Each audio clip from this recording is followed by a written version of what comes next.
15 minute late हो गए ना। अरे पौन घंटा नहीं, ढाई बजे से ही क्लास थी आज। नहीं, आज एक्चुअली क्या है सुनो, कल का सभी को न्यूता देने जा रहा हूँ, इसलिए आज 2:30 बजे आपकी क्लास शेड्यूल हुई थी। तो बिल्कुल न्यूते देने गया हुआ था, तो एक घरवाले ने बिठा दिया कि भाई बैठ थोड़ी चाय पी के जा। समझ में आया? तो स्टूडेंट्स पहले सुन लो, मेरी बात सुन लो। क्या आपको भी न्यूते की ज़रूरत है? एक बात कान खोल के सुन लेना, अपनों से उम्मीद होती है, गैरों से। और आप तो मेरे, हाँ समझ गए ना, आप तो मेरे कालजे की और कोर हमेशा चुभती है, ये भी ध्यान रखना। ओके? कौन सी शाम वाले? वो बाद में देखेंगे, क्यों चिंता कर रहे हो? तुम आ जाओगे कल। 1 मिनट सुनो, पहले सुनो, कल 2 बजे के बाद क्लास रखे? जल्दी बताओ। जो क्लास के समर्थन में है वो हाथ खड़े करो, समर्थन में। अब हाथ नीचे करो। और जो क्लास नहीं चाहते वो हाथ खड़े करो, पूरे पूरे हाथ खड़े करो। कहता है ना, जिसका मत ज्यादा होगा वो जीतेंगे।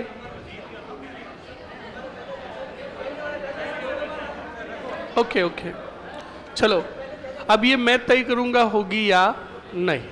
ओके, अब चलो आवाज नहीं।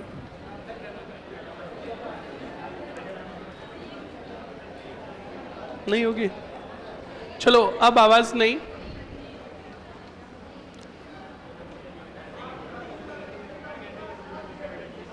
क्या बोल रहे हैं?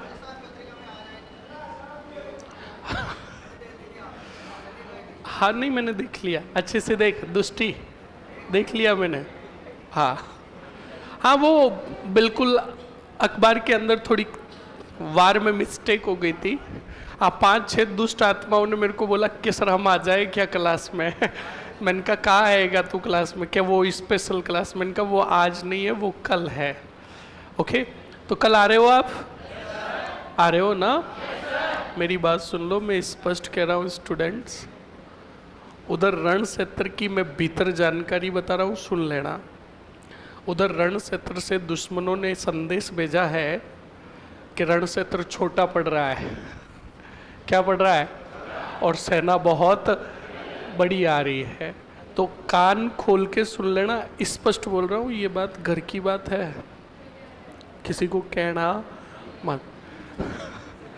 भाई कोई गोपनीय बात कोई कहता है तो ऐसे ही तो कहता है ना कि ध्यान रख जे। तो तुम भी सुनना, ये ऑनलाइन वाले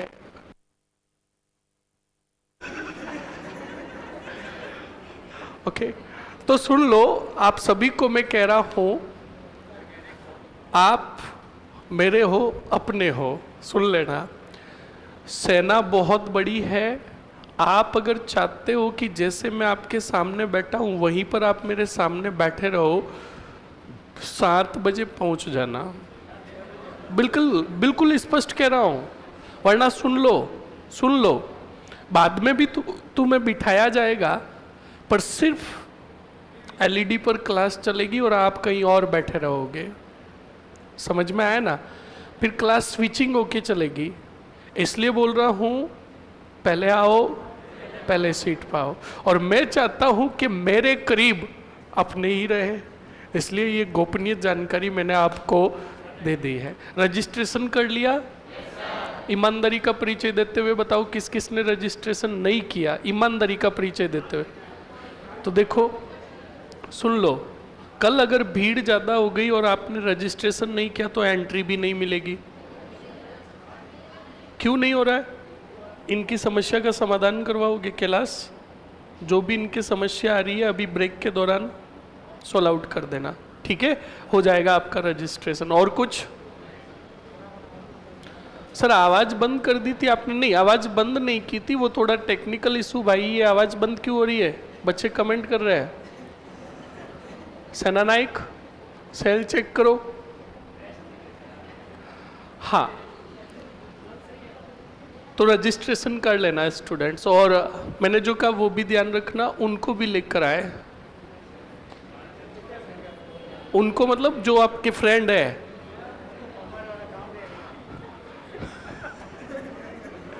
ओके, उनको का मतलब फ्रेंड का बोला है मैंने। और हाँ, अगर वो है तो उनको भी ले आना। उनको बोलना कि चल डोबी आज चल, तुझे धुआं धार और खतर हिस्ट्री बतवाओ। ओके, कॉपी ओपी कुछ नहीं लानी है, तू आ जाना। और पेन साथ, पेन भी नहीं चाहिए क्योंकि डिजिटल OMR पर आपका टेस्ट होगा। तो आ जाना पहले, मैं खुद 9 बजे आऊँगा वहाँ। सुनो, वही तो कह रहा हूँ ना, सुन लो। पहले आपका क्या होगा, टेस्ट होगा। टेस्ट के बाद, टेस्ट जो ही खत्म होगा बाद में मेरी क्लास स्टार्ट होगी। तो आपको तो पहले जाना पड़ेगा ना, पहले जाओ और हरावल बाग में डट जाओ। ओके, फिजिकली नहीं है, डिजिटल है, डिजिटल दोनों है। पर मेरे को तो OMR का नहीं, इसका बोला है, ऐप का बोला है। अब की बार OMR का नहीं, इसका नहीं हुआ आपका, डिजिटल पे ही। आप अपना ठीकरा भी साथ में लेके आए। और छोड़ो, सुन लेना, कल कपड़े अच्छे पहन के आए, कल और भी आसपास के क्षेत्र के लोग आएंगे। और सुनो, अरे सुनो, फिर मर रहे हो, पहले पूरी बात सुनी नहीं है, पहले पूरी बात सुनो।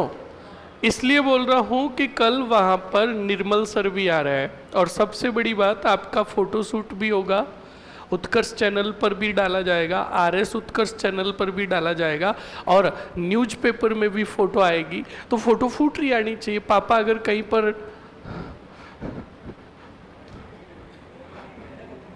तुम मर जाओगे ऐसे मत, मुझे मत दिखाओ, हार्ट अटैक आ जाएगा। बेटे दुष्टी बोल रहा है, हमें भी एक एक ड्रेस दिलाओ। बिल्कुल दिलाएंगे आपको भी। तो सुनो, तो आपकी अखबार में फोटो आएगी, और पिताजी कई रिश्ते की बात कर रहे हैं, अगले वाले कह रहे हैं नहीं सर नहीं, सोचेंगे सोचेंगे। तो पापा उनको व्हाट्सएप फोटो भेजेंगे कि मेरे छोरे की देखो अखबार में फोटो आई है। समझ में आया ना? तो क्या पता पितर बनने से बच जाओ। आओगे ना? ओके स्टूडेंट्स, चलिए अब आवाज नहीं, अब आवाज रोक दो। लास्ट पॉइंट बताओ, कहां तक पढ़ा हमने?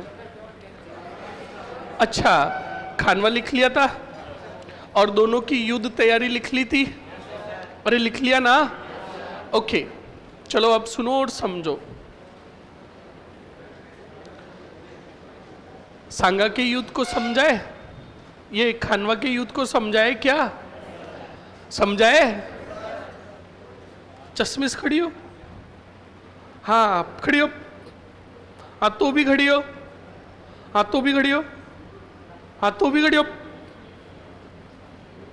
हाँ तू चश्मिश, ये अरे पीछे है। इसी बैच के हो या गलती से आए हो? है?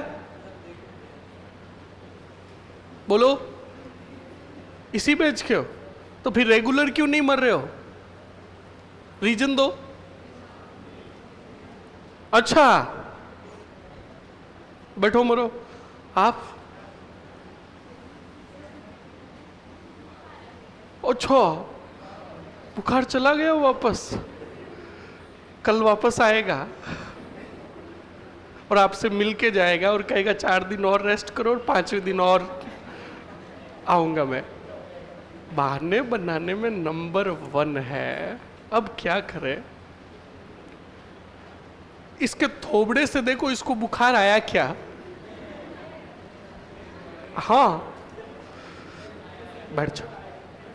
बहाना ऐसा बनाओ कि भरोसा हो जाए।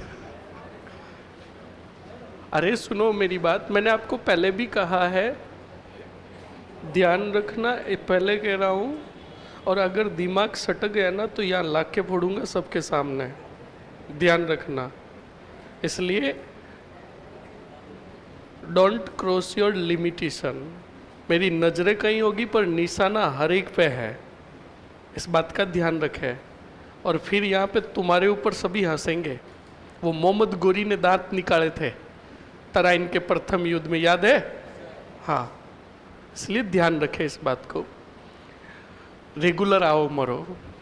ये क्या करते हैं, 5-7 छोरे भी है, 5-7 छोरियाँ भी है, ये 7 दिन में आती है और सिर्फ क्लास को संभाल कर जाती है कि हाँ हाँ सब जिंदा है, और ये बताने के लिए आते हैं कि हम भी जिंदा है, मरे नहीं है। पढ़ लो मर लो, 4 दिन 6 दिन बाद वैसे भी आपका कोर्स कंप्लीट हो जाएगा, और तुम पूरे कोर्स के अंदर 3 दिन आए हो।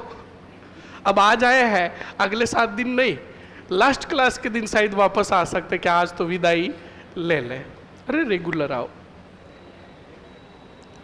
सर ऑनलाइन वालों की फोटो रेडियो में आएगी, हाँ बिल्कुल।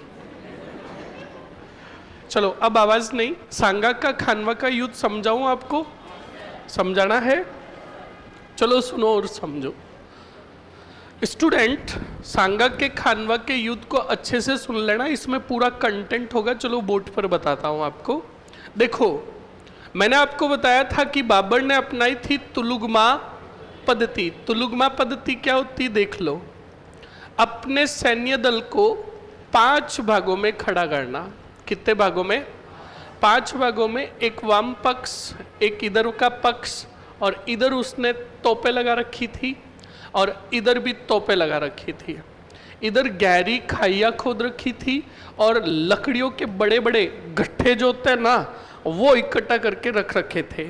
सेम पोजीशन इधर भी थी ताकि कोई भी सैन्य दल इधर से नहीं आ सके, जो भी आए उसको सामने से आना पड़े। और ये थी सांगा की सेना। ओके, सांगा की सेना। अब सुनो और समझो।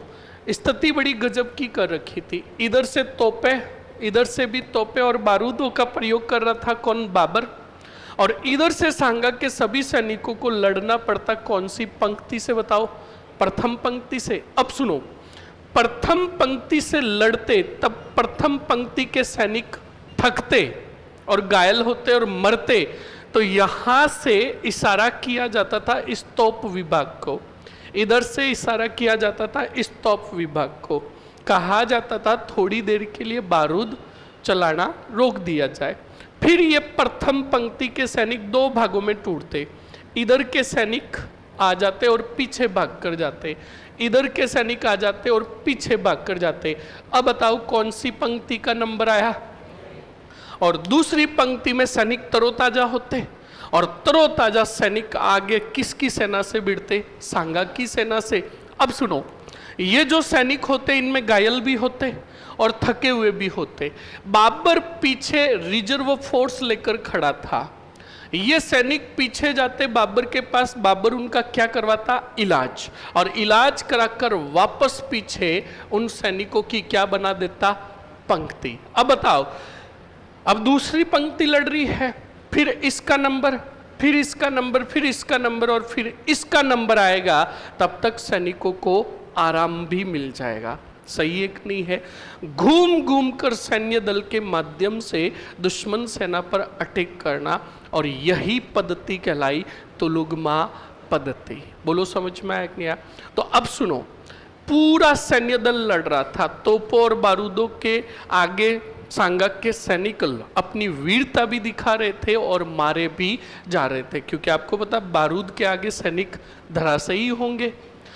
सांगा की सेना के पास ऐसे कोई भी बारूद वगैरह नहीं थे, परंपरागत हथियार ही थे, तलवार भाले, और उन्हीं से लड़ रहे थे। ओके, तो सुनो और समझो। स्थिति बड़ी विकट बनी। स्थिति एक ऐसी बनी कि पूरी चारों तरफ से सेना गिर गई। किसकी? सांगा की। इधर यही बाबर का दल, ये बाबर का दल, और पीछे बाबर की ही सेना, और इधर पूरी ये सेना किसकी है बताओ? सांगा की। जब स्थिति बड़ी विकट बनी तो मध्य भाग में लड़ रहे थे, बताओ कौन? राणा सांगा। बताओ कौन लड़ रहे थे? राणा सांगा के जस्ट पास लड़ रहे थे झाला अज्जा। बताओ कौन लड़ रहे थे? झाला, अज्जा और सज्जा। ओके, थोड़ी ही दूरी पर लड़ रहे थे मालदेव राठौड़। जो नाम लिख रहा हूं इनको तो गिन कर गांठ दे देना, और अभी इनका काम बताऊंगा तो ऑटोमेटिकली चीजें आपको पूरी याद हो जाएगी। मालदेव राठौड़, यहां थोड़ी ही दूरी पर लड़ रहे थे अक्खेराज देवड़ा, कौन थे? और यहां पर लड़ रहे थे स्टूडेंट अशोक परमार, कौन लड़ रहे थे? अशोक परमार। और यहां पर लड़ रहे थे स्टूडेंट पृथ्वीराज कछावा, कौन लड़ रहे थे? अब सुनो और समझो स्टूडेंट, कई बार क्या होता है आपको भी पता है, क्या होता है क्या नहीं होता है, अच्छे से सुन लेना और समझ लेना। कई बार होता है ना, हम शादियों में जाते हैं, कोई फ्रेंड्स के या कोई फैमिली में शादी में जाता है तो वहाँ पर डीजे बजता है। क्या बजता है? डीजे बजता है, और हम भी जाकर बैठ जाते हैं, और डीजे पर जब हमारा फेवरेट सॉन्ग बजता है, कोई भी सॉन्ग, राजस्थानी सॉन्ग कोई भी चलता है, सॉन्ग चलता है, तब ऑटोमेटिकली हम बैठे बैठे सीट से यूँ करने लग जाते हैं, और वो पैर धीरे धीरे यूँ पटकने लग जाता है। सही है कि नहीं है? और जैसे ही हमारा मतलब मधुर संगीत बजता है तो हमें आनंद की अनुभूति प्राप्त होती है, वैसे ही कान खोल के सुन लेना स्टूडेंट्स। अभी बता रहा हूं, जब राणा सांगा रण क्षेत्र में लड़ते थे तब वो भूल जाते थे और इतना मस्त हो जाते थे रण क्षेत्र में लड़ते हुए कि उन्हें खुद को नहीं पता चलता कि उनके शरीर पर कहाँ घाव लग रहा है और शरीर के कौन से अंग कटकर गिर रहे हैं। इतने मस्त हो जाते। तभी तो आप आज पढ़ते हो कि राणा सांगा के खानवा के युद्ध में 80 घाव लगे। कितने? इसीलिए कर्नल जेम्स टोड ने इन्हें सैनिकों का भग्नावेश कहा। क्या कहा? बोलो, समझ में आया कि नहीं आया? अब सुनो और समझो आगे क्या होता है और क्या नहीं होता है। स्टूडेंट अच्छे से सुनिएगा, जब सांगा के 80 घाव लग गए, कितने? यानी शरीर पर काफी घाव लग गए, जिसके अंदर सांगा का एक पैर कट गया था, एक हाथ कट गया था, और संघर्ष के दौरान एक आंख, उत्तराधिकारी संघर्ष के दौरान एक आंख थोड़ी ग्रसित हुई थी, वो पूरी आंख फूट गई, पूरी आंख चली गई। तब सांगा ने कहा कि मैं इस युद्ध को जारी रखूंगा, हाथी पर बैठकर युद्ध लड़ूंगा। पहले घोड़े पर लड़ रहे थे, उसके बाद सांगा बैठे किस पर? हाथी पर बैठे। और जब हाथी पर बैठे स्टूडेंट, तो ध्यान रखिएगा, सांगा भाला लेकर एक हाथ से लड़ाई लड़ रहे थे। तभी कहा जाता है कि मुगलों की जो पैदल सेना थी, उस पैदल सेना में से किसी ने बाण चलाया। क्या चलाया? वो सैनिक कौन था कोई भी जानकारी नहीं मिलती है, क्योंकि मुगलों की सेना की तरफ से बाण आया, और वो बाण रण क्षेत्र में जो सांगा लड़ रहे थे, सांगा के सिर में आकर लगा। कहाँ आकर?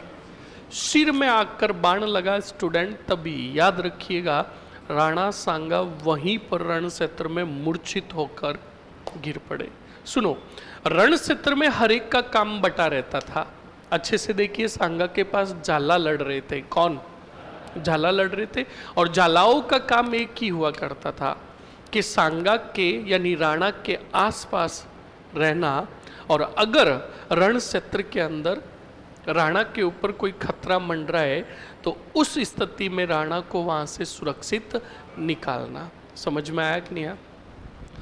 तो जब स्टूडेंट सांगा मूर्छित होकर गिरे तो झाला अज्जा और सज्जा पास में ही थे।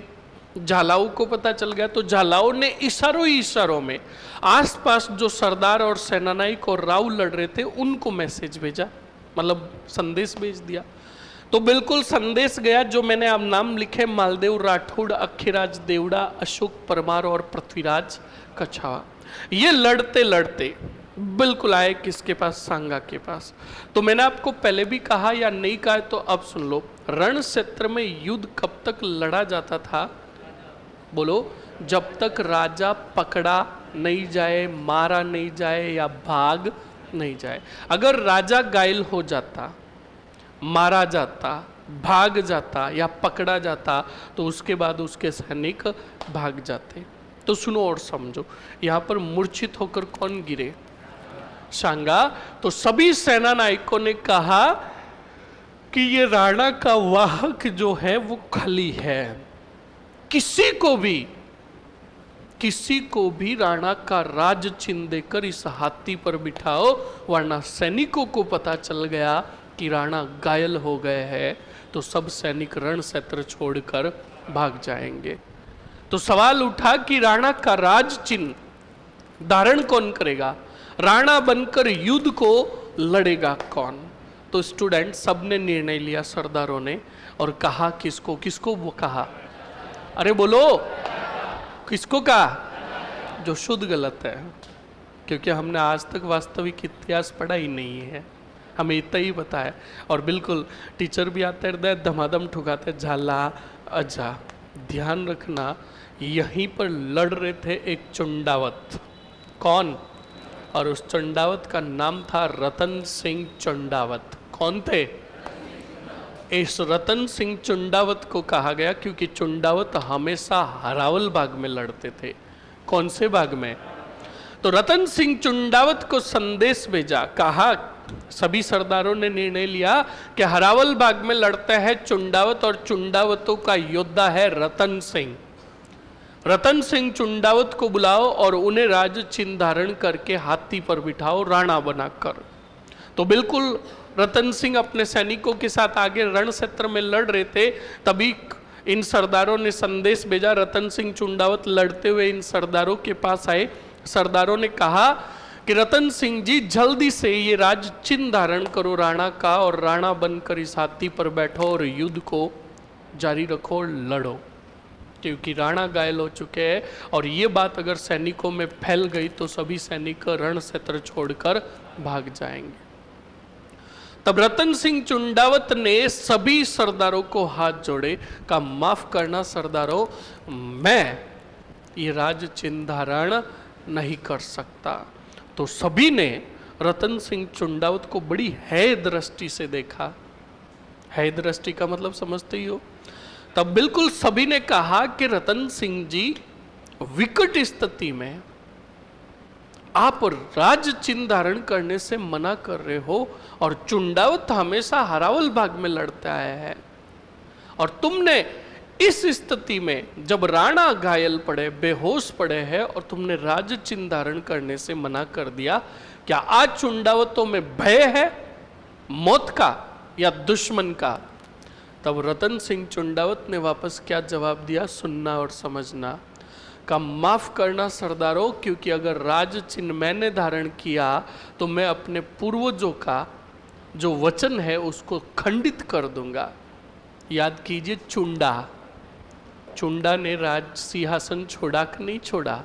और कहा कि चुंडा ने राज सिंहासन छोड़ा और आज ये चुंडावत राज चिन्ह धारण करके राणा बन के अगर उनकी जगह पर बैठेंगे तो हमारे पूर्वजों का दिया वचन खंडित हो जाएगा। इसलिए माफ कीजिए, मेरा सम्मान रखिए, मैं बैठ नहीं सकता, पर वचन देता हूं कि जो राज चिन्ह धारण करेगा मौत तब तक उसकी नहीं आ सकती जब तक रतन सिंह चुंडावत जिंदा है। बोलो समझ में आया कि नहीं आया? ये रतन सिंह चुंडावत, ध्यान रखना, तुम्हारे माइंड में आ रहा है वो चुंडावत मांगी सैलानी सिर काट दे दियो सतरानी, ये वो नहीं है। कान खोल के सुन लेना, वो मेवाड़ के राणा राज सिंह के समय आएंगे, पर उनका भी नाम रतन सिंह चुंडावत, इनका भी नाम रतन सिंह चुंडावत। समझ में आया कि नहीं आया? इस बात को आप अच्छे से ध्यान रखिएगा स्टूडेंट।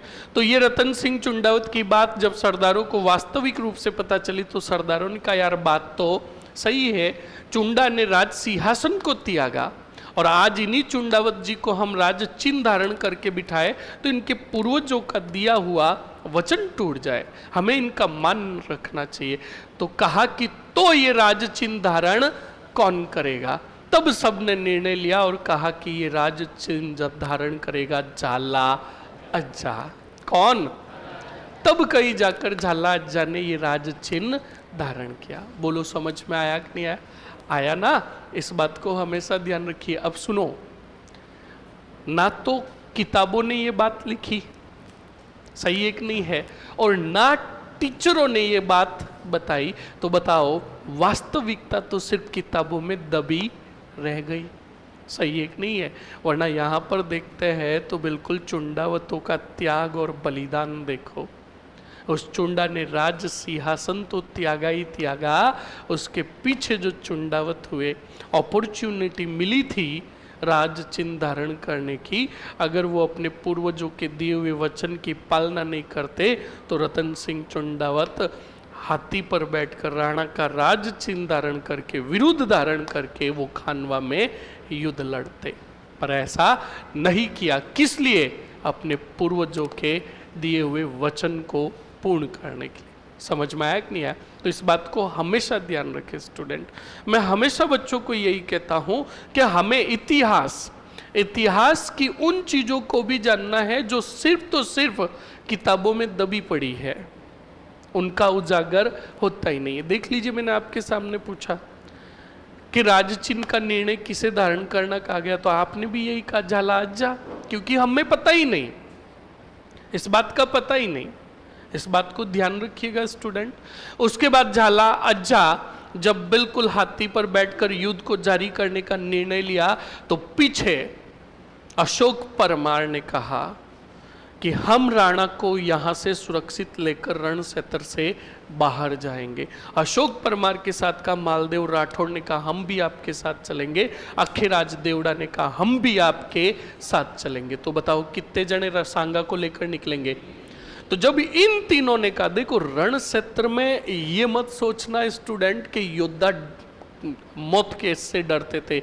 योद्धा क्षत्रिय राजपूत कभी भी मौत से नहीं डरता था।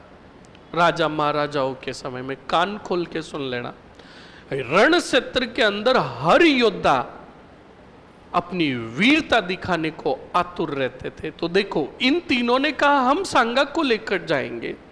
तो पृथ्वीराज कच्छावा ने कहा कि जब तुम सांगा को लेकर जाओगे तो दुश्मन सेना शायद तुम्हारा पीछा करेगी, उस दुश्मन सेना को रोकने का काम करेगा ये पृथ्वीराज कच्छावा। ऐसा ही हुआ। मालदेव, अखिराज और अशोक परमार लेकर निकले किसको? सांगा को। तो बिल्कुल मुगलों की सेना को ये बात पता चल गई, तब मुगल पीछे पड़ गए किसके? सांगा के। जब पीछे पड़े तब बीच में आए कौन? और पृथ्वीराज अंतिम क्षणों तक उन मुगलों से लड़ते रहे, रोक के रखा और अंततः लड़ते हुए वीर गति को, ये देख लीजिए, ये होती है एक क्षत्रियता। ये मर मिटने के ही तो भाव थे, ये वीरता के ही तो भाव थे। समझ में आया कि नहीं आया? उधर स्टूडेंट सांगा को बिल्कुल खानवा के युद्ध से सुरक्षित निकाल दिया गया। अब इधर पीछे क्या हुआ? युद्ध के अंतिम क्षणों के दौरान राय सिंह का सिलहदी तंवर और नागौर का खानजादा, जो मैंने आपको लिखाया, युद्ध के अंतिम समय के दौरान इन्होंने और गद्दारी कर दी। ये दोनों मिल गए किस तरफ? बोलो, बाबर की तरफ मिल गए। तो और सेनानायक जो थे काफी मारे गए थे, और बाबर की इस युद्ध में क्या हुई? विजय हुई। अब सुनो, उधर चलते हैं। सांगा को लेकर कहाँ गए स्टूडेंट? सांगा को लेकर ये तीनों सर्वप्रथम गए बसवा। कहाँ गए? बोलो, कहाँ गए? और बसवा कहाँ है? अरे बोलो, बसवा दोषा में लेकर गए। अभी तक सांगा को होश नहीं आया था। हर एक क्षत्रिय कांप रहा था कि सांगा को अगर होश आ गया और सांगा पर हमने अगर नियंत्रण नहीं किया तो सांगा को होश आते ही सांगा शायद हमें मार देंगे। ये बिल्कुल फैक्ट है। सभी कांप रहे थे क्षत्रिय जो लेकर आए थे। क्यों? सुनना और समझना, अभी बताता हूं। सांगा को जब होश आया तो इतिहासकार कहते हैं सांगा अपने एक पैर के बल पर खड़े हो गए थे और कहा दुश्मन का संहार करो और दुश्मन को मौत के घाट उतारो और इस रण क्षेत्र को जल्द से विजय करो। पर देखा सांगा ने तो चारों तरफ कोई भी सैनिक नहीं थे। तो सांगा ने अपने सरदारों से पूछा कि मैं कहाँ हूं? तब उन सरदारों ने कांपते हुए कहा था कि सांगा राणा, आपके रण क्षेत्र के अंदर क्या लगी? एक तीर यानी बाण लगा, और बाण लगने की वजह से आप मूर्छित होकर गिर गए, तो हम आपको बचाकर रण क्षेत्र से कहाँ लेकर आए हैं? बशवा। तब सांगा जोर जोर से रोने लगे थे। सांगा ने कहा, सरदारों, तुमने इस राणा को कलंकित कर दिया। क्या कर दिया? कलंकित कर दिया। कि जिस राणा के नाम से दुश्मन सेना रण क्षेत्र छोड़कर भाग जाती थी, आज तुम उसी राणा को रण क्षेत्र से भगाकर यहां लेकर आ गए। आने वाले समय में लोग मुझे कहेंगे, मेरे बारे में कहेंगे कि रण क्षेत्र छोड़कर भाग गया। ये मेरी शान के विरुद्ध है। अरे रण क्षेत्र तो मेरा शयन कक्ष था, मुझे वही मरने देते ताकि मेरी शान के विरुद्ध कोई बात नहीं होती। ये बात किसने कही? तो देखो, ये भी एक वीरता का एक अनूठा परिचय। मतलब राजा क्षत्रिय जो हुआ वो मरना पसंद करता कहाँ? रण क्षेत्र में, पर रण क्षेत्र को छोड़कर जाना पसंद नहीं करता। इस बात को ध्यान रखिएगा। जब राणा को भयंकर गुस्सा आ रहा था तो सभी सरदारों ने कहा, करे तो क्या करे। राणा जल्द ही वापस युद्ध का ऐलान करेगा। राणा के शरीर पर 80 घाव लगे हुए हैं और उधर परिणाम हमारे पक्ष में नहीं आया है, और हम अगर अब वापस जाकर लड़े तो एक भी जिंदा बचेगा नहीं। तो कहा करे तो क्या करे?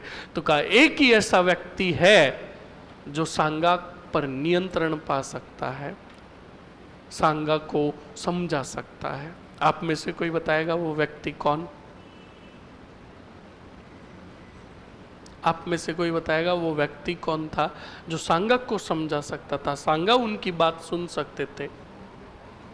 जल्दी बताओ। उसके चाचा मेदिनी राय, राव मालदेव, और कोई बोल? करमचंद पवार, ससुर जी। हमारे ससुर जी भी कई बार तुम्हें कहेंगे कि पढ़ ले पावना, पढ़ ले मर ले। हम उनकी बात मानते हैं। बेटे कह रहे उनके ससुर जी करमचंद पवार। सुन लो, व्यक्ति के अंदर पहले तुमने सुना ही नहीं, मैंने व्यक्ति बोला। व्यक्ति में पुरुष भी आते हैं, महिला भी आती है, ध्यान रखना। और व्यक्ति में यानी इनकी एक रानी थी, हाड़ी रानी कर्मावती। कौन थी? तो कहा इनको हाड़ी रानी कर्मावती के पास ले लो, रणथंबोर। कहाँ? तो देखो सवाल और बन रहा है कि राणा सांगा को खानवा से सर्वप्रथम कहाँ ले जाया गया? बसवा दोसा। फिर सवाल बनेगा बसवा दोसा से सांगा को कहाँ ले जाया गया? तो देखो ये कहानियां कंटेंट की हमें कवरअप करनी है, जिससे ऑटोमेटिकली सुनने से ही कंटेंट कवरअप हो जाए। तो सुनो, हाड़ी रानी कर्मावती इस समय रणथंबोर में थी अपने 2 पुत्रों के साथ, विक्रमादित्य और राजकुमार उदय सिंह। कौन? बोलो। बिल्कुल, सरदारों ने कहा कि सांगा को यहां से रणथंबोर ले लेते हैं। वहीं पर हाड़ी रानी कर्मावती है जिनकी बात मानते हैं। कौन? सांगा। तो बिल्कुल वहां से सांगा को रणथंबोर के महलों में जब लाया जा रहा था तो हाड़ी रानी कर्मावती महलों से दौड़कर बाहर की तरफ आई, क्योंकि घायल थे, लेटा कर लाया जा रहा था सांगा को। तो स्टूडेंट दौड़कर बाहर गई। जब हाड़ी रानी दौड़कर बाहर गई, महलों के भीतर प्रवेश हुआ सांगा को, तो वापस महलों के अंदर की तरफ से एक वीरांगना के रोने की आवाज आई। उस वीरांगना ने महल के आंगन के बीच में बैठकर अपनी सुहाग की जो निशानियां थी हाथ पटक पटक कर तोड़ दी और अपना सिंदूर जो था वो मिटा दिया। जब अंदर से वीरांगना के रोने की आवाज आई तो हाड़ी रानी दौड़ी दौड़ी वापस अंदर गई, सांगा को छोड़कर दौड़ी दौड़ी गई। तो आगे देखा तो उस वीरांगना ने सुहाग की जो भी निशानियां होती उन सबको तोड़ दिया था, मिटा दिया था। वो हाड़ी रानी कर्मावती उस वीरांगना के पास आई और कहा, तू ये क्या कर रही है? ये सुहाग की निशानी क्यों मिटा रही है बिना कुछ जाने? तब उस वीरांगना ने क्या कहा, सुनना और समझना। उस वीरांगना ने कहा कि जब राणा इस स्थिति में आए हैं तो मेरा सुहाग बचा नहीं होगा। हाड़ी रानी वापस दौड़ी दौड़ी गई, किसके पास? सांगा के पास।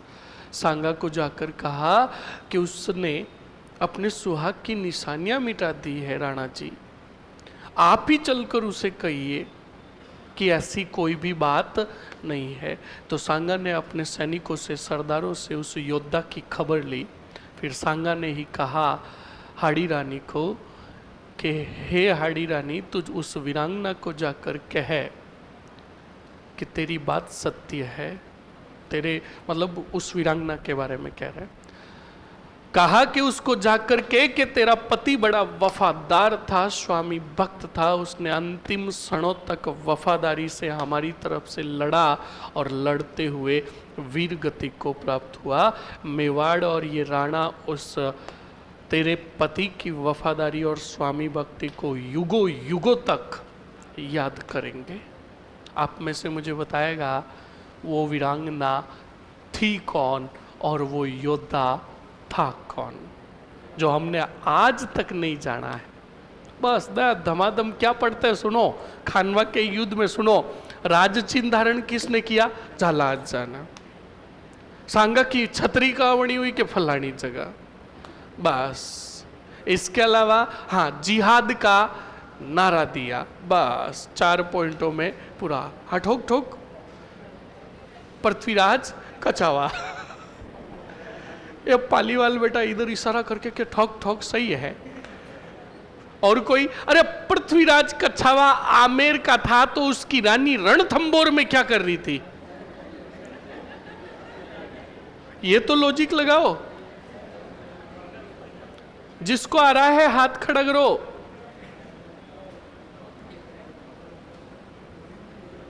चंदेरी का मेदिनी राय, करमचंद पवार। बॉयज सोचो सोचो थोड़ा, यही तो बात है। मैं इसीलिए कहता हूं सुन लो। अरे पहले सुनो, यही तो बात है स्टूडेंट के इतिहास, वास्तविक इतिहास सिर्फ ग्रंथों में ही पढ़ा है, हमने आज तक पढ़ा नहीं है। और ये जब सवाल बने ना तो तुम्हारे होश उड़ जाएंगे। कौन बताएगा? एनीबडी? अब वो तो दिख रहा है, नोबडी। सुन लो, हसन का मेवाती। वाह, ये इसको तो कुछ और ही पता है। इसको पूछ के वो दुकान कहाँ है या फिर कहाँ चलना है। सुनो, रतन सिंह चुंडावत। कौन कौन बोला? तूने जो बोला कौन बोला? खड़ा हो, सच बता, बोला या नहीं बोला? सच बोलेगा तो बिठा दूंगा। क्या बोला? बोला या नहीं बोला? सच बता, बिठा दूंगा। झूठ बोला तो? बोला पक्का? क्या नाम है तेरा? लंकेश।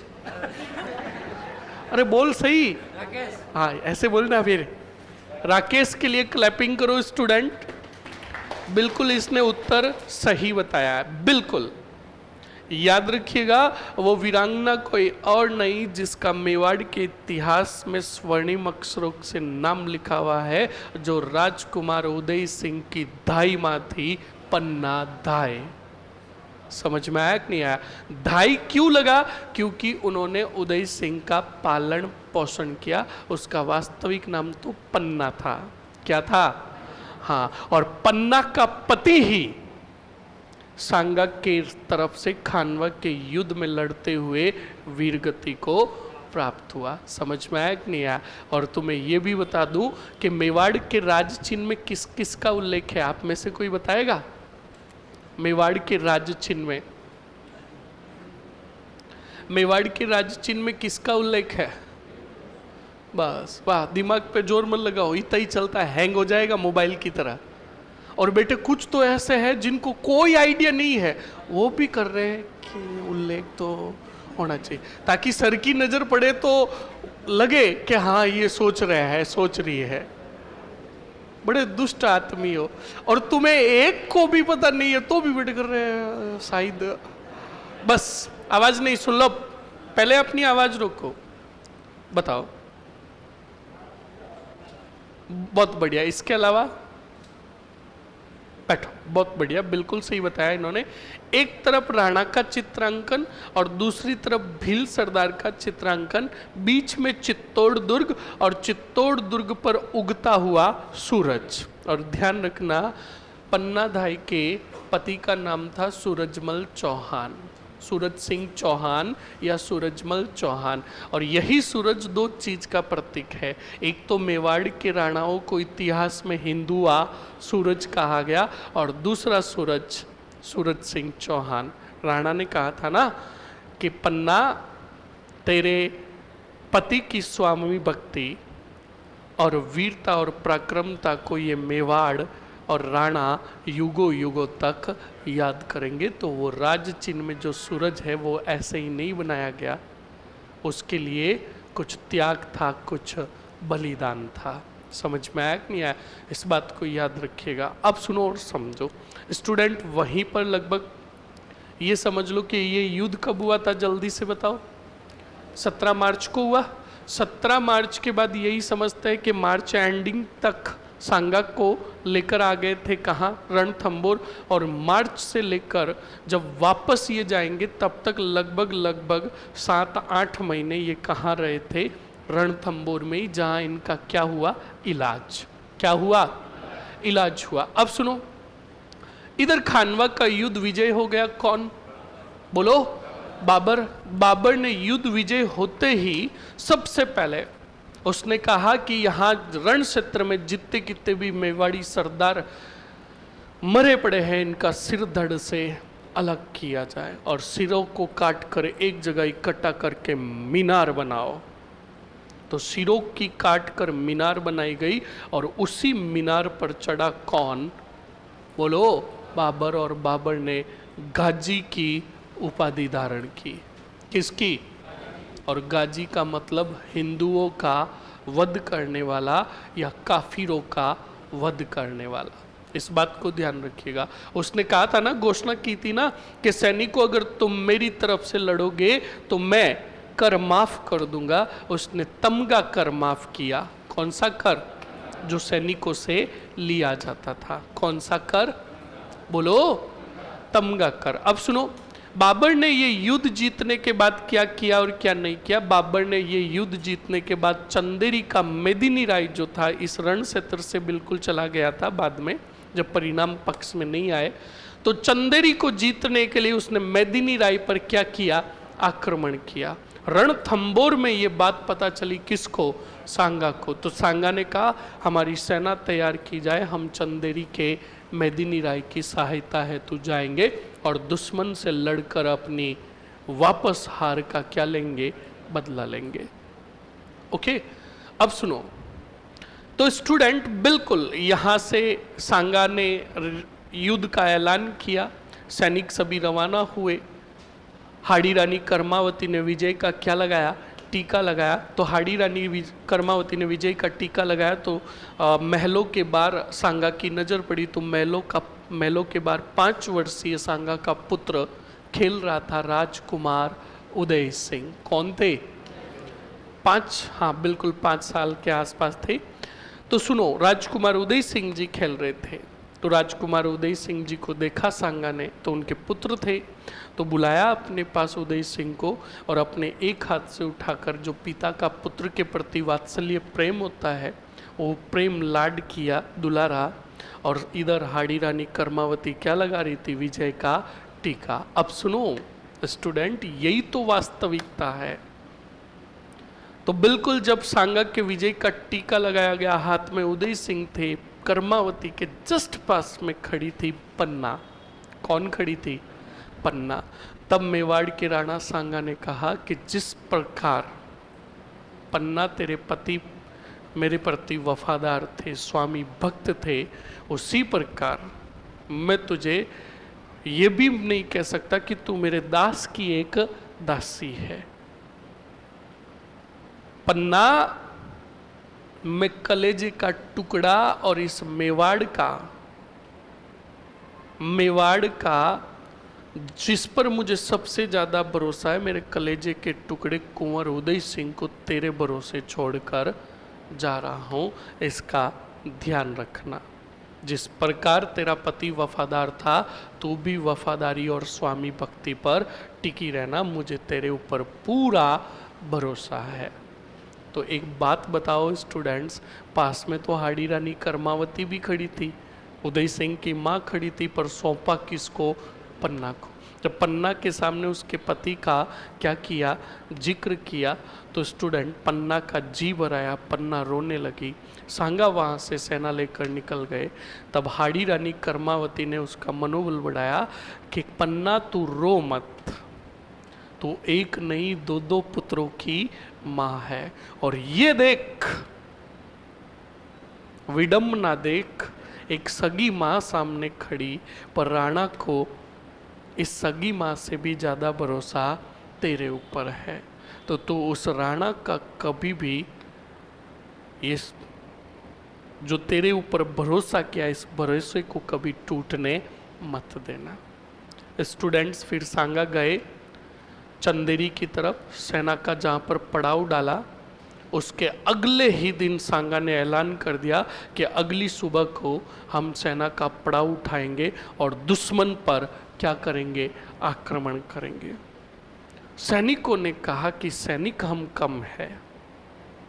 सांगा के सैनिकों ने कहा, सरदारों ने कहा, हमारी संख्या कम है, हमारे योद्धा खुद घायल है, और ऐसे में अगर जाकर दुश्मन से लड़े तो एक भी जिंदा बचकर नहीं आएगा। तो आखिरकार क्या करें? तो कहा एक ही उपाय है, सांगा को मना भी नहीं कर सकते हम। तो कहा क्या करें? तो कहा सांगा को विष दे देते हैं। तब ध्यान रखिएगा स्टूडेंट, इरिच नामक स्थान पर, कहा? इस मेन एग्जिट लोकेशन का नाम ध्यान रखना।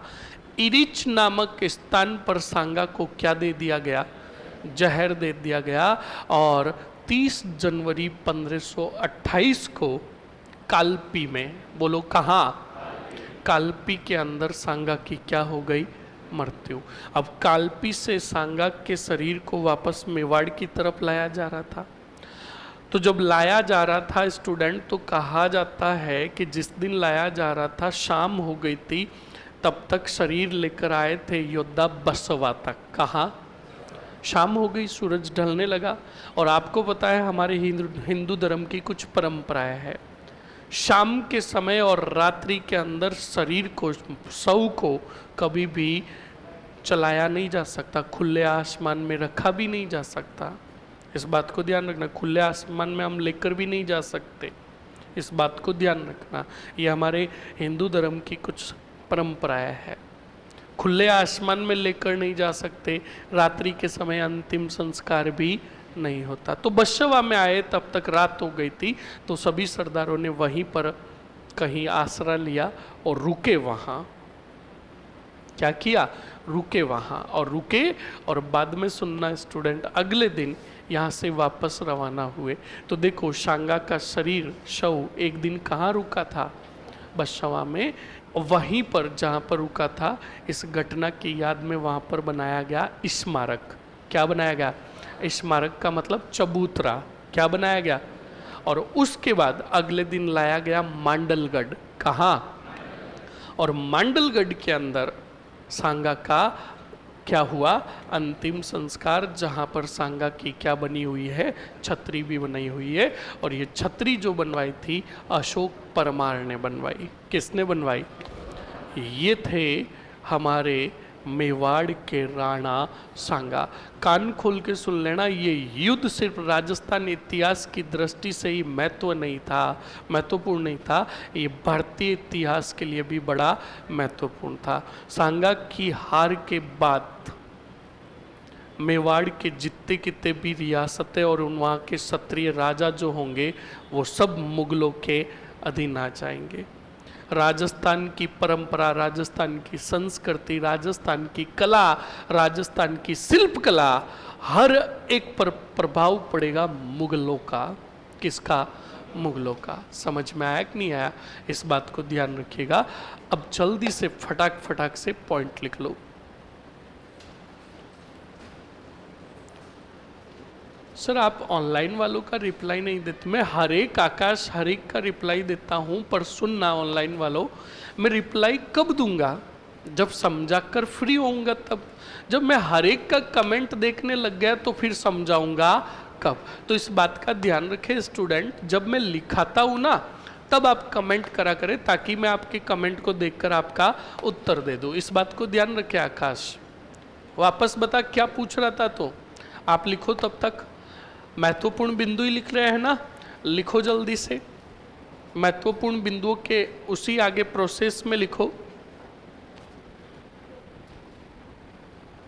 फास्टली लिखो।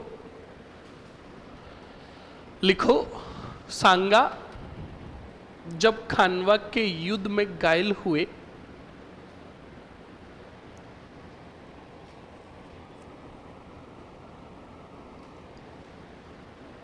सर कल वाला सेकंड लास्ट पॉइंट, अब सेकंड लास्ट पॉइंट क्या था? मुझे क्या पता रे, कल वाला सेकंड लास्ट पॉइंट क्या था?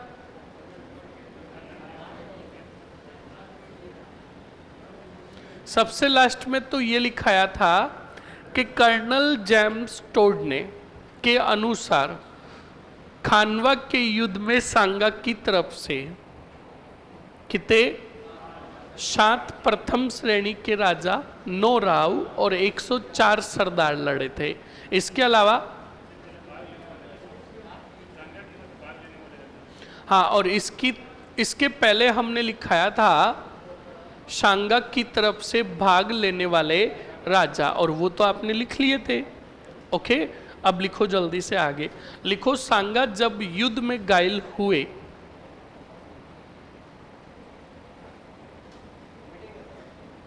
किसकी? कौन सी मीटिंग है?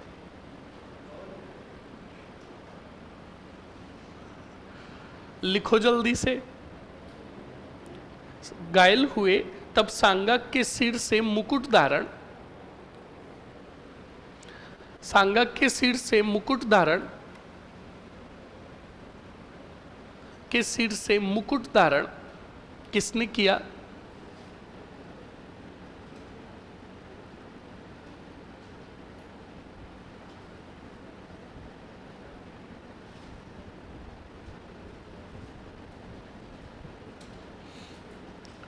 मुकुट धारण किसने किया? झालाझा ने किया। लिख लिया। अगले पॉइंट में लिखो।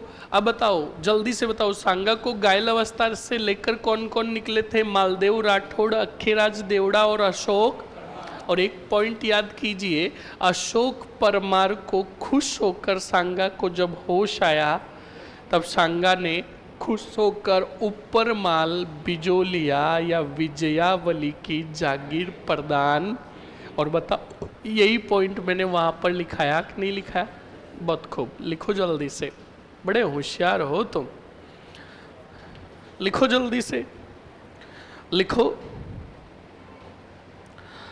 लिखो राणा सांगा को घायल अवस्था में, राणा सांगा को घायल अवस्था में खानवा से मालदेव राठौड़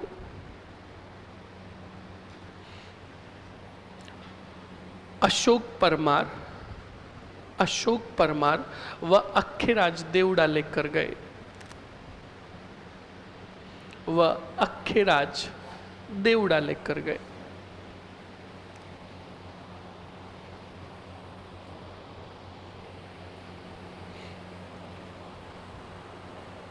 लिख लिया?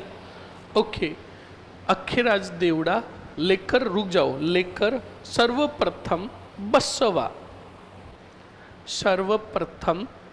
बसवा कहाँ है? कोष्टक में लिखो दोसा, लेकर गए।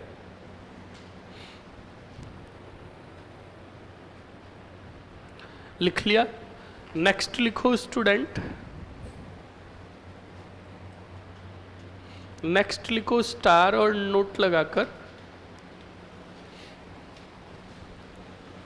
स्टार और नोट लगाकर लिखो।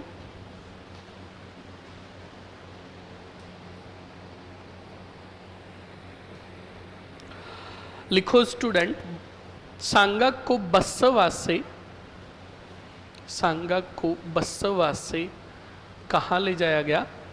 दौसा ले जाया गया। सॉरी, सांगा को बसवासे रणथंबोर ले जाया गया,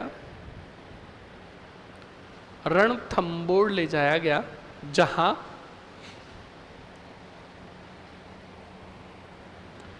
जहां सांगा का, जहां सांगा का इलाज हुआ।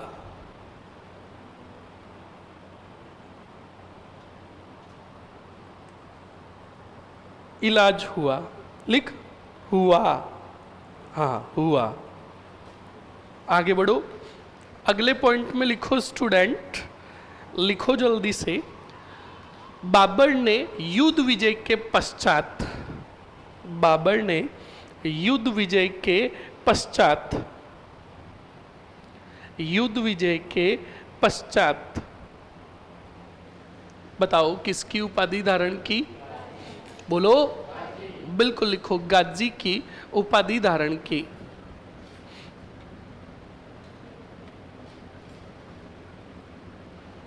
गाजी की उपाधि धारण की लिख दो, तथा तमगा, तमगा, तथा तमगा कर को समाप्त किया।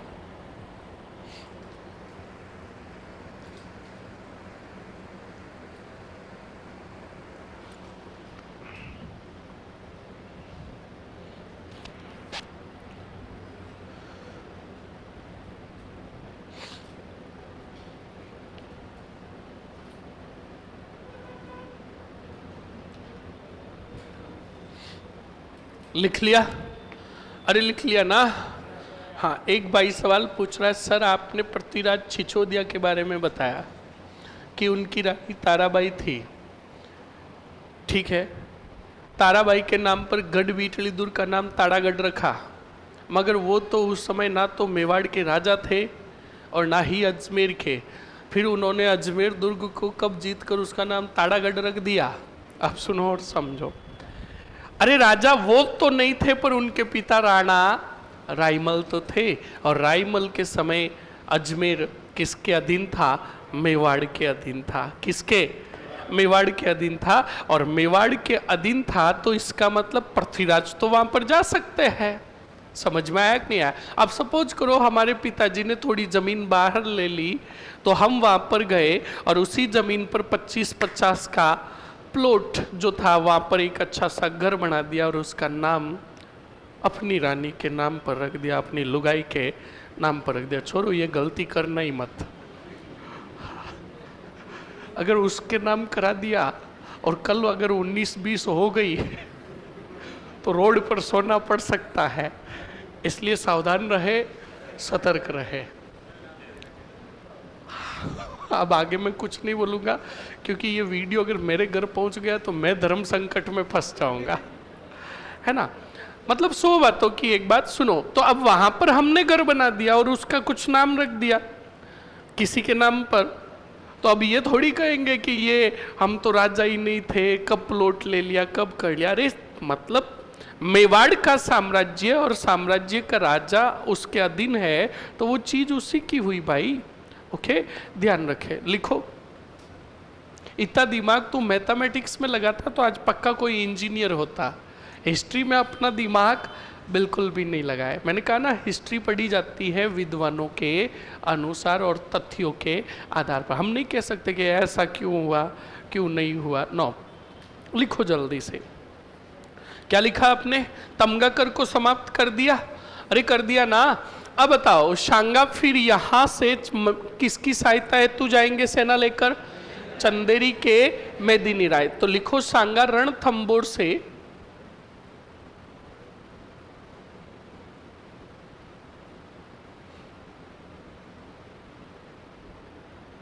रणथंबोर से राणा सांगा राणा सांगा सैन्य दल लेकर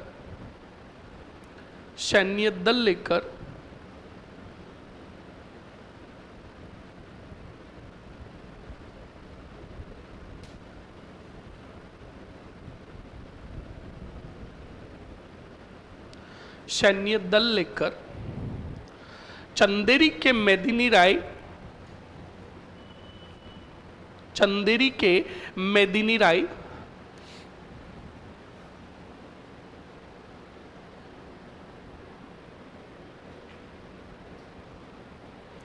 की सहायता हेतु गए। चंदेरी के मेदिनी राय की सहायता हेतु गए तथा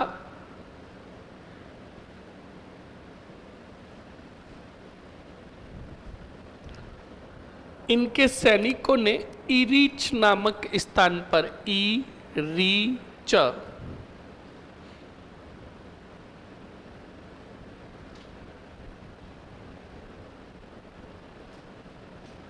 इरीच नामक स्थान पर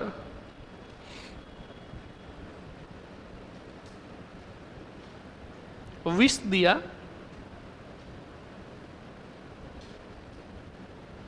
इरीच नामक स्थान पर विष दिया। इस कारण 30 जनवरी 1528 को कालपी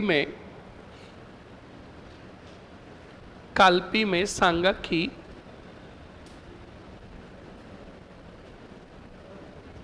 30 जनवरी 1528 को कालपी में सांगा की क्या हुई? मृत्यु हुई।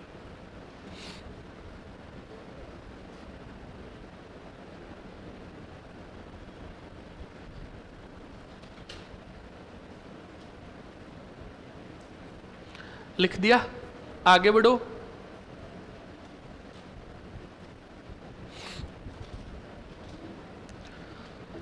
बताओ स्टूडेंट्स, राणा सांगा का स्मारक कहाँ है? बशवा। लिख लो जल्दी से।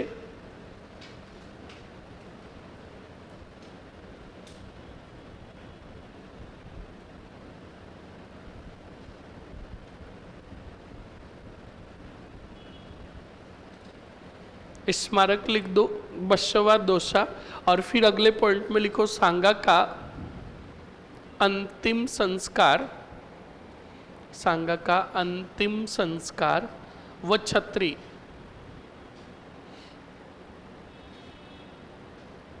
बताओ कहाँ? बोलो, बिल्कुल लिख लो, मांडलगढ़। बताओ छत्री कितने खंभों की है? बोलो, लिख लो जल्दी से। तो 12 खंभों की किसकी है? बोलो, पृथ्वीराज सिसोदिया की। ध्यान रखिएगा, कुंभलगढ़ के समीप। लिख लिया? अरे लिख लिया ना। सांगा का अंतिम संस्कार व छत्री मांडलगढ़, और आगे कोष्टक में लिख लेना 8 खंभों की छत्री। प्रताप और सांगा की छत्री 8-8 खंभों की, ध्यान रखिएगा। लिख लिया? ओके, चलो अब सुन लो और समझ लो। हाँ, पॉइंट लिखो जल्दी से। उपाधि, उपाधि, उपाधियों में लिखो नंबर फर्स्ट उपाधि सैनिकों का भग्नावेश। सैनिकों का भग्नावेश।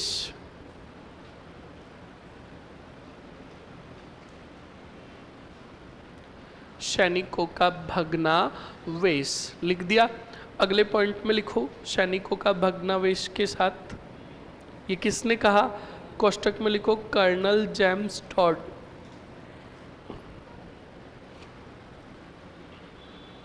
कर्नल जेम्स टॉड लिख लिया। नेक्स्ट लिखो हिंदू पथ। हिंदू पथ,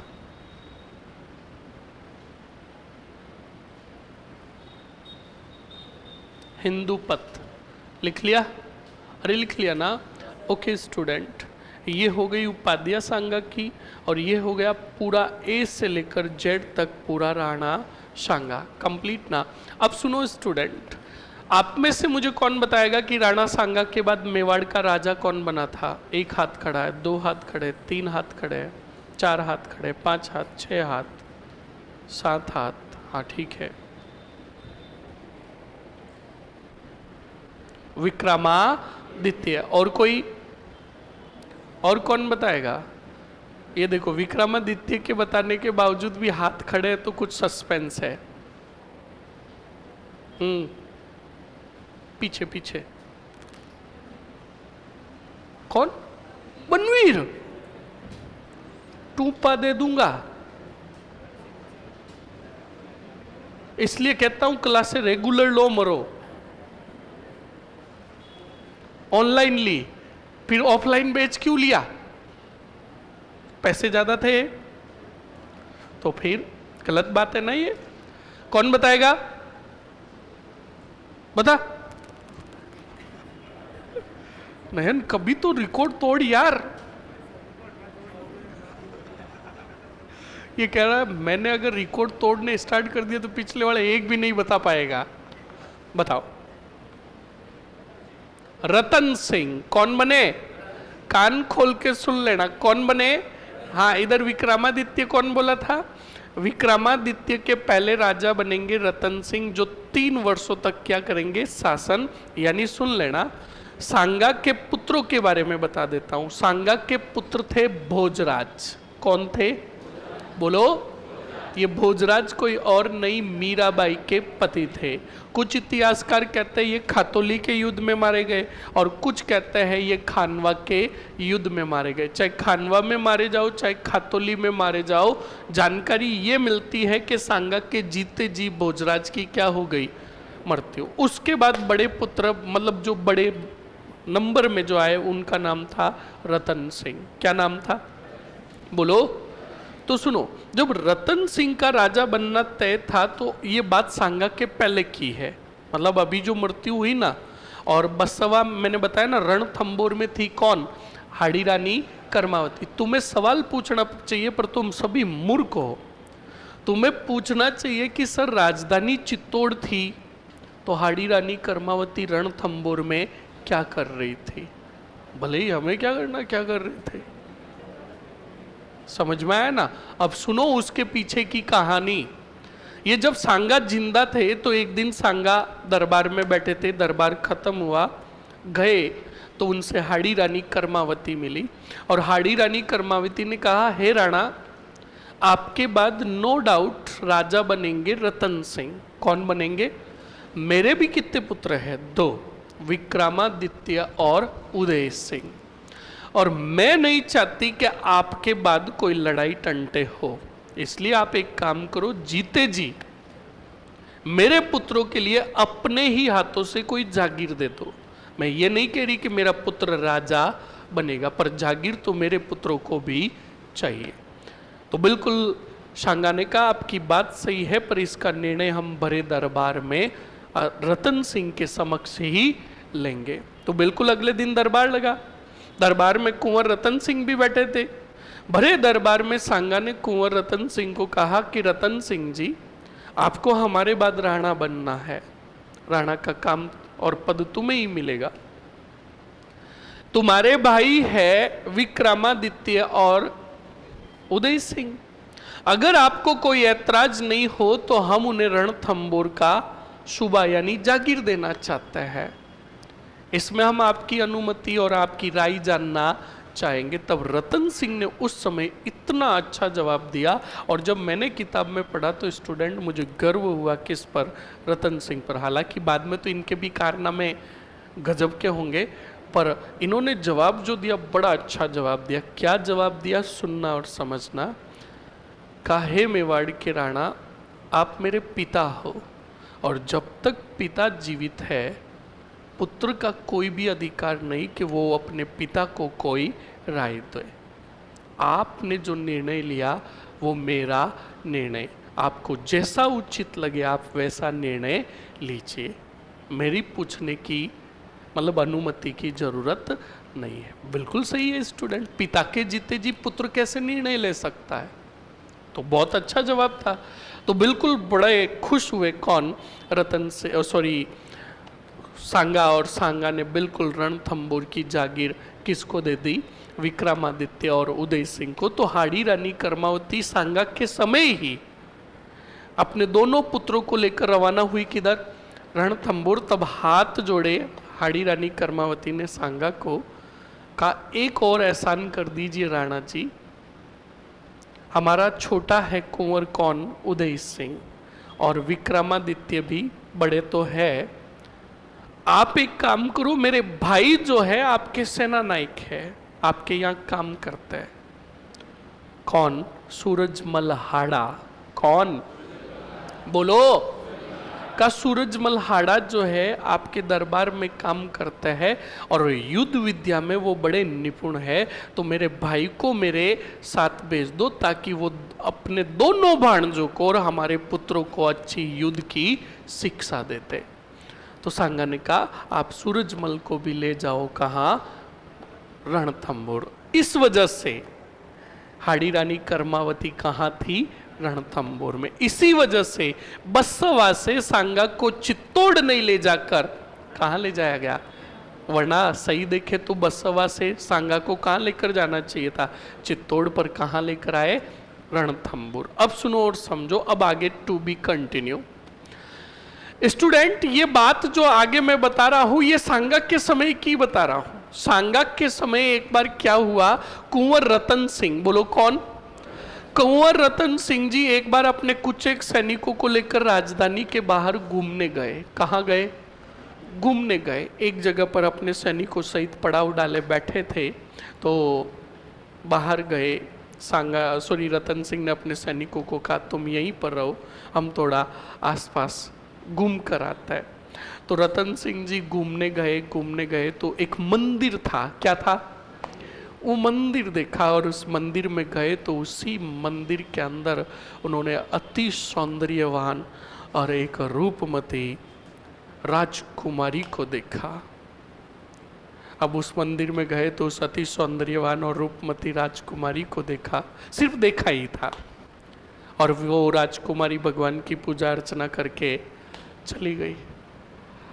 रतन सिंह जी को वो पल और उस राजकुमारी को देखना इतना अच्छा लगा कि वो अपने सैनिकों सहित वहाँ पर काफ़ी दिनों तक पड़ाव डाले बैठे रहे, और हमेशा हर रोज की सुबह को जीव ही मंदिर के पट खुलते और उस रानी के आने का समय होता तो मंदिर के पास एक तरफ जाकर छुपकर बैठ जाते और सिर्फ रानी को, उस राजकुमारी को आते जाते देखते। क्या करते? और उन्हें मतलब वही 5 मिनट उसको देखते, पर उस 5 मिनट को देखकर उन्हें इतना सुकून मिलता कि 24 घंटे निकाल देते उन 5 मिनटों को याद कर करके। सुनो और समझो, ये मंदिर कैसे बनाओ?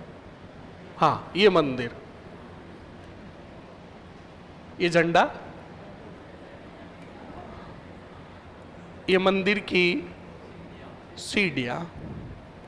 हमेशा रतन सिंह जी इधर आकर छुपकर बैठ जाते और राजकुमारी को आते जाते देखते। सुनते रहो। अब उधर सैनिक उनका इंतजार करे और सैनिक सोच रहे कि हम यहाँ पर पड़ाव डाले कितने दिन बैठे रहेंगे, आज 10 दिन होने को आया है और कुछ कर भी नहीं रहे और सिर्फ यही बैठे हैं और हमें साथ में भी नहीं लेकर जा रहे कुंवर, ऐसी क्या बात है? तो एक दिन हिम्मत करके उन सैनिकों ने पूछा कि कुंवर यहाँ पर कितने दिन रहेंगे? तो कहा जब तक हमारा मन करेगा हम यहीं पर रहेंगे। बैठी बैठी बातें कर रहे हैं। कौन? रतन सिंह जी। तो सैनिकों ने कहा हम क्या करें? तो कहा तुम एक काम करो, राजधानी चले जाओ। कहा तुम? तो कहा हम यहीं पर रहेंगे। तो कहा हम वहां पर जाकर आदेश क्या देंगे? कहा कुछ नहीं, कहो कि कुंवर अकेला शिकार करने के लिए गया हुआ है। मतलब बिल्कुल राणा को बात पता चले, वास्तविक रूप से सुनो पहले, अगर राणा को पता चल जाए तो राणा सैनिकों को दंडित करे कि तुम कुंवर को अकेले छोड़कर क्यों आए। समझ में आया कि नहीं आया? और कुंवर अगर सैनिकों को सच्चाई बता दे, वो अगर आगे जाकर बता दे कि मामला तो कुछ और है, तो पापा फुड़ंती निकाले हैं। सही है कि नहीं है? तो स्टूडेंट उन्होंने सैनिकों को सभी को भेज दिया और हर रोज की सुबह ज्यों ही पूजा अर्चना का टाइम होता, रतन सिंह जी आकर छुप छुप के उस राजकुमारी को देखा करते थे। एक दिन क्या हुआ, सुबह का समय हो गया, सुबह का समय हो गया, उस राजकुमारी के आने का समय हो गया, पर रतन सिंह जी सोए हुए थे। आंख खुली तो देखा घड़ी का टाइम हो गया। तुम्हें समझाने के लिए बता रहा हूं। तो वो भागे भागे आए, हमेशा इस तरफ छुपा करते थे, पर उस दिन गलती से, मतलब गलती लेट होने की वजह से वो इधर छुप गए, मतलब इधर रुक गए फुर्ती फुर्ती में। अब वो रानी आई, और रानी आई तो यहां पर सीढ़ियां चढ़ते समय वो 4 या 5 सेकंड के लिए रुकी थी और उधर यूं देख रही थी। रतन सिंह ने कहा, अच्छा, वन साइडेड नहीं, 2 साइडेड, पर अभी भी ओटीपी नहीं आया था। और जब तक 1 टाइम पासवर्ड नहीं आता, छोड़ो, ध्यान रखना, जूते खाने के पूरे चांसेस है। समझ में आया ना? तो देखो, ये राजा महाराजाओं का बड़ा गजब का किस्सा है। तो सुनो, रतन सिंह को सिर्फ इतना ही पहले लगा कि ये चाहत 1 साइड नहीं है, 2 साइडेड है, पर अभी भी कंफर्मेशन नहीं। रतन सिंह जी जानबूझकर दूसरे दिन भी इधर ही छुपे रहे। अब वो राजकुमारी आई अगले दिन, और आई तो उस राजकुमारी ने देखा उधर, रुकी यहाँ पर और काफी देर तक देखने लगी, काफी देर तक आगे पीछे गई, देखा कोई भी दिखाई नहीं दी। रतन सिंह जी ने कहा, वेरिफिकेशन। अब वेरिफिकेशन हो गया, पर सुनो, राजकुमारी जब मंदिर में गई तो हिम्मत करके डरते डरते पीछे गए। कौन? रतन सिंह जी। और आगे राजकुमारी भगवान की पूजा अर्चना कर रही थी, पीछे खंबे के पीछे जाकर खड़े हो गए। कौन? रतन सिंह जी को पता था कि यार अभी तक कोई भरोसा नहीं है। तब राजकुमारी ने भगवान की पूजा अर्चना करते समय कहा, हे विधाता, मैंने देरी कर दी, उन्हें बता नहीं पाई और वो चले गए, तू एक बार मिला दे, मैं अपने मन की बात उन्हें बता दूंगी। तब रतन सिंह जी ने पीछे से कहा, प्रिय, क्योंकि अब तो ओटीपी सब आ गए थे, तो बिल्कुल रतन सिंह जी ने कहा, प्रिय। तो राजकुमारी ने आगे देखा कि भगवान बोले का, नहीं नहीं प्रिय, पीछे देखो। समझ में आया कि नहीं आया? तो सुनो और समझो, मतलब सुनो, ये जो राजकुमारी थी ये कोई और नहीं, आमेर के पृथ्वीराज कछावा की पुत्री थी। मैंने पुत्री थी। कौन थी? बोलो, अरे बोलो, पुत्री थी। अब सुनो, अब छुप छुप के इस मंदिर में ही मिला करते थे। कौन? ये रतन सिंह जी और पृथ्वीराज कछावा की पुत्री। अच्छा, टाइम हो गया क्या? बताओ, कहानी खत्म करूं कि छोड़ू? अरे बोलो, पहली बार कमीना कह रहा है, चलने दो। चलो सुन लो, कोई बात नहीं, हमारे घर की बात है, बाद में बढ़ा देंगे। कहाँ है? इधर मिलन हो रहा है। अब अभी होगा मिलन। हाँ, अब सुनो और समझो। तो क्या होता है, क्या नहीं होता है, सुनना और समझना। तो बिल्कुल स्टूडेंट्स अब छुप छुप के वही मंदिर में मिलने लगे, और मिले मिले मिले, करीब या ज़्यादा आ गई, तो दोनों ने छुपकर उसी मंदिर में चोरी छुपे विवाह कर लिया। क्या कर लिया? सुनते रहो, बोलो मत, बोले तो फिर मैं कहानी पूरी गायब कर दूंगा। विवाह कर लिया। अब सुनो और समझो, विवाह कर दिया। इधर लाज और शर्म के मारे राजकुमारी ने अपने घर वालों को बात भी नहीं बताई, और ना ही उधर रतन सिंह जी बताए तो बताए कैसे, क्योंकि सांगा का खौफ था। किसी ने अपने घर वालों को बात ही नहीं बताई। इधर पृथ्वीराज कछावा ने इस राजकुमारी का विवाह कहीं और तय कर दिया। क्या? और कहीं तय कर दिया, और एक योद्धा के साथ इस राजकुमारी का क्या कर दिया? विवाह। क्या कर दिया? विवाह कर दिया, बस कहानी खत्म। अब सुनो, रतन सिंह राजा बने। क्या बने? क्या बने? राजा बने। तो रतन सिंह कतई नहीं चाहते थे कि वो राजधानी क्या, कतई नहीं चाहते थे कि रणथंबोर जैसी महत्वपूर्ण जागीर विक्रमादित्य और उदय सिंह के पास हो, क्योंकि उस समय में आज के 63 लाख, कितने? 63 लाख आज की जितनी वैल्यू होती है उतनी आमदनी होती थी उस समय में रणथंबोर से। किससे? हाँ, रणथंबोर से वार्षिक आय इतनी होती थी। और रतन सिंह कभी नहीं चाहते थे कि इतनी बड़ी जागीर उनके भाइयों के पास रहे। तो रतन सिंह ने बार बार रणथंबोर संदेश भेजा हाड़ी रानी कर्मावती को, कि आप हमारे माँ हो और मेरी माँ और मेरे भाई रणथंबोर में रहे, ये मुझे अच्छा नहीं लगता, आप आ जाओ तोड़ ही तोड़। ये सब बहाने थे। वो अधिकार करना चाहता था किस पर? रणथंबोर को अपने नियंत्रण में रखना चाहता था। पर धुआंधार और खतरनाक थे सूरजमल हाड़ा। कौन? सूरजमल हाड़ा हर एक बात से परिचित थे। किसकी? रतन सिंह की। बोलो किसकी? रतन सिंह की। और दूसरी बात सुनो जो कहानी में ट्विस्ट लेकर आ रही है। पृथ्वीराज कछावा ने अपनी राजकुमारी, अपनी पुत्री का विवाह किसी और से नहीं, सूरजमल हाड़ा से किया। किससे? और सूरजमल हाड़ा के बारे में जब ये बात पता चली किसको?